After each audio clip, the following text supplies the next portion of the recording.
And all I really wanted to do was kind of just, I think it's important. I think once in a while just to, hey Pat, by the way, I'm sorry, I freaking even say hi to Yeah, you. I got locked out. I don't know how. Yeah, it's always I'm the gonna Zoom. text. I'm gonna text Bob now. Yeah, I Yeah. just wanted to just touch base with you guys, just to kind of understand uh, how you guys, everybody kind of grades differently because it's kind of subjective in some ways and it's kind of objective in other ways, in terms of how we're grading the subs. But I think it's so like largely, if you have a piece of instrumentation, you got to calibrate it once in a while.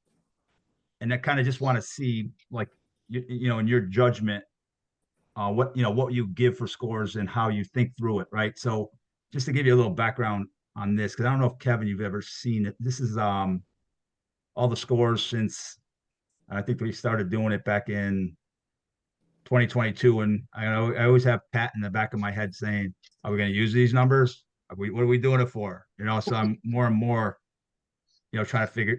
We're using them more and more. In terms of who we're going to work closer with, which guys don't belong on jobs, that kind of thing.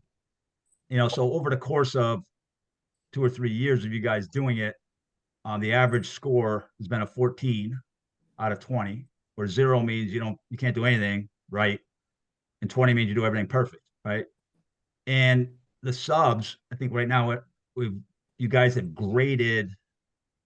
It looks like 107, 115 subs somewhere around there, and each of them have on average been evaluated 17 times. So we got a lot of information, and I think we can start to look at some of this data and say, well, we can draw conclusions because of the number of opportunities.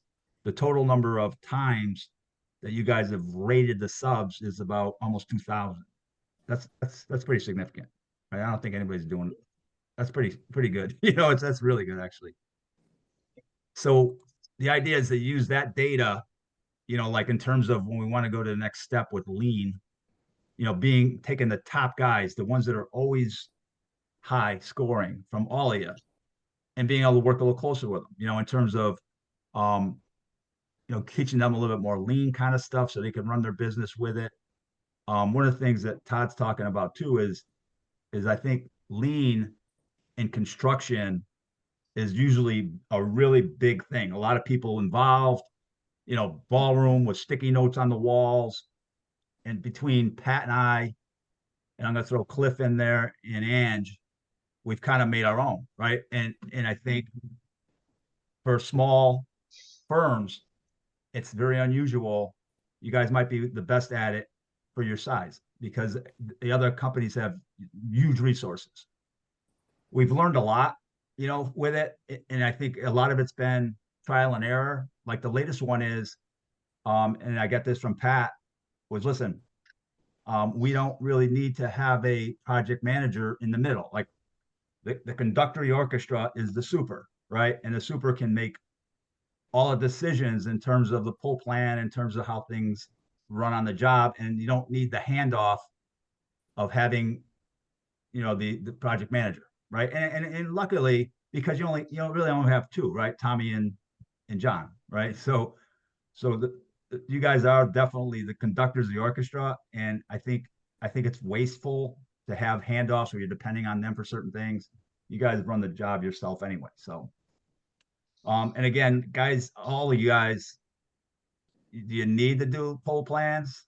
You've been doing it so long, it's all in your head anyway, probably, in terms of the whole job and how it's going to come together and the whole 9 yards. But I think for the future, in terms of, new supers, people that may not have the experience you guys have, getting this process right is going to make it better, is make it easier. The other thing I want to just show you guys, and again, I don't know if they're going to hop on or not, was just a quick reminder, of the criteria, because basically it was about it was an effort, a project with what started with Ange and Pat and Cliff, and it was job ready subs. In other words, we don't want guys showing up on the job that are clueless, that you got to show them how to swing a hammer, So the criteria in the subcontractor assessment that was it came up with, back then, probably 4 years ago. If you look at this Excel spreadsheet, these little red dot corners up here for each of the categories, and if you just touch on those, you'll see, like for preparedness, it means they have the correct tools, they have current drawings, they have correct manpower, and the PM and their management is on board. And we see examples of good preparedness and bad. On time is they arrived on site, like they said, they met their commitment, and they are able to get the materials without you having to go chase shit down. Communication with the foreman, with workers, with other trades, with the PM, with the design team, attends all your required meetings, they show up. And again, the scale is from 0 to 5, where 0 would be obviously 0 would be poor communication, 1 would be below average, 2 is average, above average, and then strong communication would be a 4. Then site knowledge. Again, you didn't want guys. This is you guys came up with these, but you didn't want guys to show up on the job. They didn't know where to go, what to do. They know the job, they know their task, they follow property rules, and they're aware of other trades involved. And then the last one was quality of work, where follow safety guidelines, clean and neat, clean them up themselves, adjust the changes easily, does not make a lot of noise. Maybe I don't want to waste your time trying to figure out how to scroll down on this thing, but those are the criteria basically. So if in this case, if everybody's average, then it comes out to a 10, right? If I change all these to exceptional, well prepared, and it turns out to be a 20, which is the highest score. And then you'll see that that we have some scores that are, I think, did you have What's that? Cherry Hill got a 6 last week, right? So they just didn't do the job for you, whatever you needed from them last week. Yeah.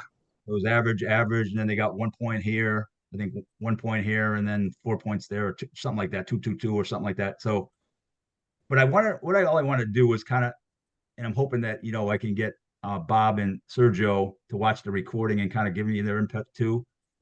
In terms of going into this, let me go back. I'm sorry.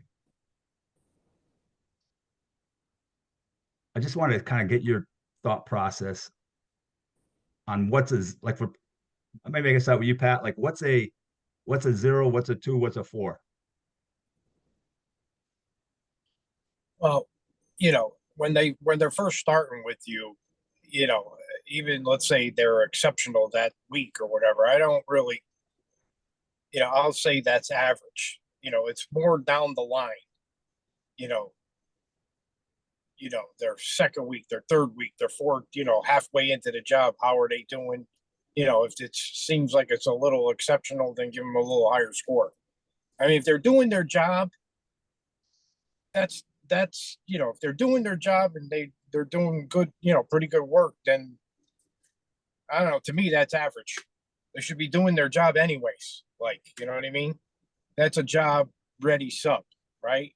Yep. I mean, when you get towards the end and, they did good through the whole thing, then, they get bumped up, to a little higher score. Yeah, okay. I think that's what But I've saying seen. that, saying that the sub is exceptional in the first week that they started, I don't do that. Right. If they're doing their work,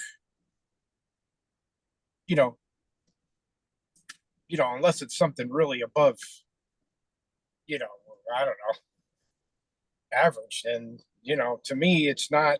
They're doing their job. Now if they finish out and they finish strong, through the job, then I would say, yeah, they're in the top, whatever, if we have a top 10, for Right. that job. So if let me go back to the other one. So, You take CCA, for example. To me, that's one of our top, say, top 10, maybe, or whatever. But some of the other supers don't feel that way because maybe maybe they fucked up in one of the jobs or, oh, sorry, I'm not supposed to swear, but No, you can whatever. swear. You can swear. It's fine. See, I don't think that. I'm thinking over the years. I'm thinking over a long period of time, they are one of our top 10 subs. Yep. They have guys they do quality work. They come to work, they bang it out, and it's just time and time and time again. So without a doubt, in my experience with them, they're one of our, let's just say, top 10. Okay. But maybe not for another, and again, you're gonna have a sub that you're gonna get a guy from CCA that maybe they're not that great from time to time, but over the years, that's one of our better subs, without a doubt. And that's kind of like I see in, I think if I had to looking at all the scoring over the last, say, year or so, I think, I think I could see what you're saying in the scores, and then, and I think it's important because I think Kevin, I think you might have a different mindset in how you're grading because your scores are usually much, much higher than Pat, because Pat's thinking, hey, you know what, they got to prove themselves over time. Average, that's why you get paid, because you're supposed to do your job, so so there's a difference in thinking there a little bit. And then I think Sergio and Bob are somewhere in between those two, between those two extremes. So Kev, could you take us through, both of us, through what your thought process in terms of how you're grading?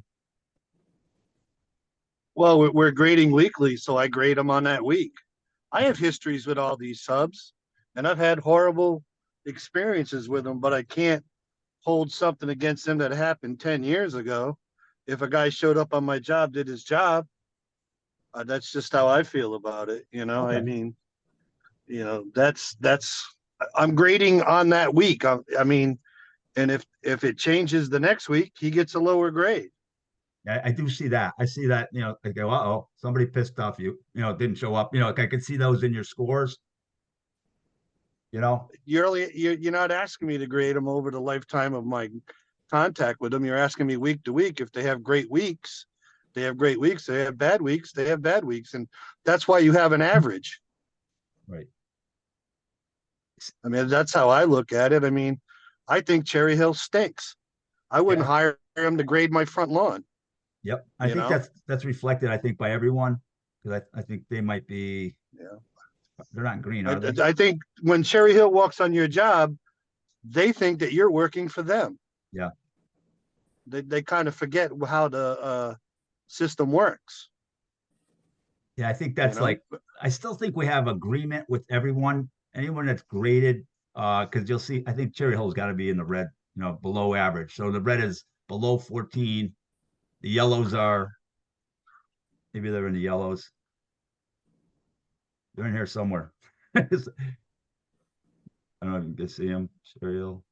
But if you look at Albright, for me, they have really good weeks and then they have horrible weeks. And that's also reflected, and again, they have 127. They have the highest number of opportunities of anyone. If I sort by opportunities, largest to smallest, Albright's 133, and they're 13, and they're right around just below average. And that's like every week, at least 2 or 3 you guys are ranking them, so I think the process is, when you pull it all together over years of collecting, it works out. It's just, I think it's good to calibrate, how you grade. I think, Pat, I'm more inclined to think along where, in terms of week to week in their performance. But I could be convinced otherwise, if you know what I mean. Well, I mean, maybe we should break it down job to job then, because he's saying that the Albright is good, what he's doing or his job. I had them over there for 3 years and they're terrible, and I had them at Central Vet and they're fucking terrible. Yeah, and their and that's where their score is. Their project management is horrendous. He runs a shop that's terrible.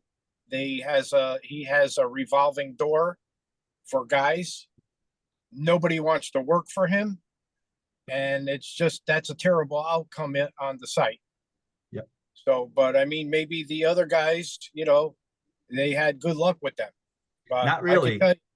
I could tell you that it's 4 years now, because I went right into another job at Central Vet with them. To this day, I'll tell you that I would never want to work with them again. Yeah. And they're here at Bob's job. Yeah. I think, here they are at they're at 13 after 133 times. You guys said, they're below average. And then someone like CNH, 37 opportunities, and they're at 18. You know what I mean? Maybe they have a lot less opportunities, but maybe, like in terms of when they decide who's going to buy out the job or whatever, Yeah. I mean, maybe if you're going to take it and do it job by job, that's fine. But if you take it over, let's say even like 4 or 5 years, because we do sometimes like CNH, we haven't used them in years, like a long time. But now, it comes back around, right. Like Spectrum. We haven't used Spectrum flooring in a long time. I worked with them guys years and years ago, and they're still probably, I would say, one of our top 10 also, because he's got the same mechanics. Yeah. I don't think we've used Spectrum since we've been measuring. No. Yeah.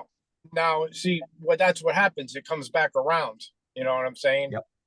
They surface again, and we look out, and Dave and Matt reach out to them, to get pricing, and then they come back into the mix. You know what I mean? So I don't know. I mean, if you look at the bottom guys, these are the bottom feeders. Obviously, we're not going to count Town of East Hartford, but that was probably, they just you guys, whoever was on that, maybe it was That Bob. was me, but that's another thing about lean. Sometimes, I mean, we're evaluating the people in the field, but what about evaluating design team and owners and and then municipalities and pre-construction and I mean, it's all just but not having that work done before the correct work puts the onus on us, and then we start running into problems. Well, Kevin, it puts our subs in a bad spot where we have to say, hey, this guy didn't do something, but it really isn't his fault, but he gets blamed for it. Yeah. At the Board of Advisors meeting 2 weeks ago, I brought up with Todd the idea, and he was exactly what you just said, about not only the towns, but all the other suppliers that, that have to contribute to the job going well, including the office, ORNL's office, and you guys grading them. Like Pat and I had a conversation about this about a month or two ago, because I saw that you guys did some self-performing work, and that was the rating that he gave. And I called him right away, and I'm like, and I talked to Todd about, all right, these guys are waiting for something from the office, whether it be a change order, whether it be I need one of the PMs to do something for me. And he's like, yeah, we want to do that. So I think what you just said is probably that's the next step to this process, is not only this just subs, but anybody that contributes to making your day good or bad, and ranking them and rating them the same exact way. Yeah. By the time the job gets to us, they should be handing us the stuff and go, okay, go build it. Yeah. But we find ourselves in the middle of designing stuff that our pre-design team or our design team missed, or the pre-construction team missed. It shouldn't get to that point. Because then now we're doing stuff outside of what we're supposed to be doing. We're supposed to be running the job. That's our function. Yeah. And I think the last two kickoff meetings, That's the one. I had a seat, I was able to I'll attend. take a picture of Bob.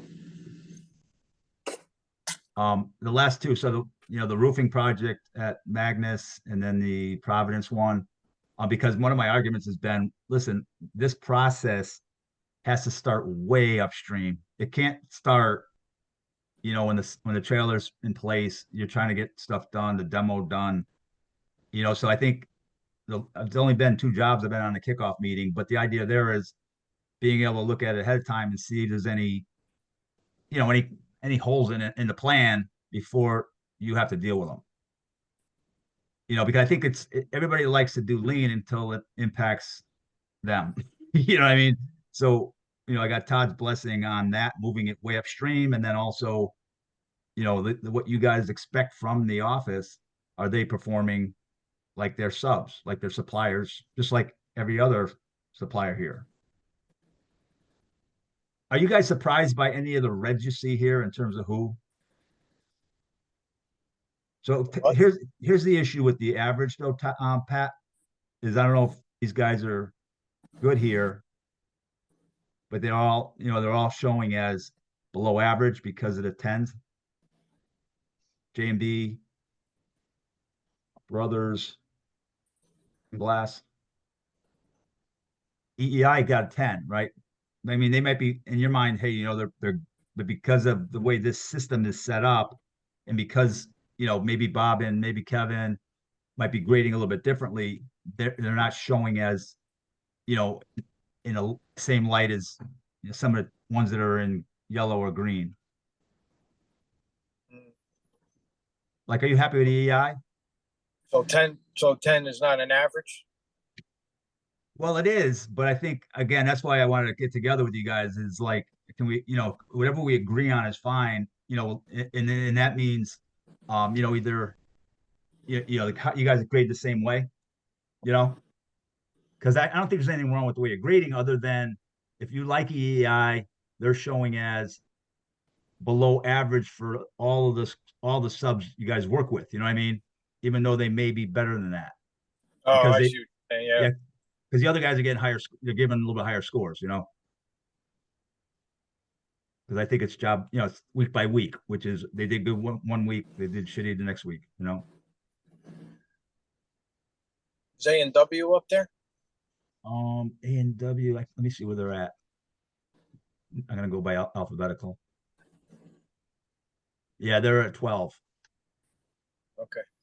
You know, again, I think in your mind, I hear what you're thinking, but I think in terms of this scoring system, Yeah, I think it's just the way it's scoring it. yeah. So, yeah. So I just wanted to touch base with you guys about that. I don't want to keep you much longer.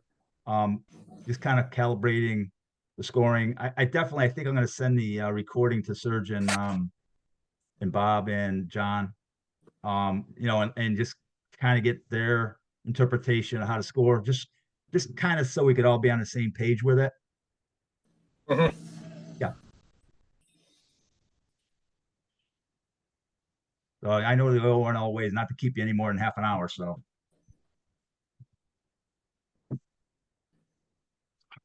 have a great weekend, people. Thanks a lot, guys. Take care, Bill. Yeah, thank you.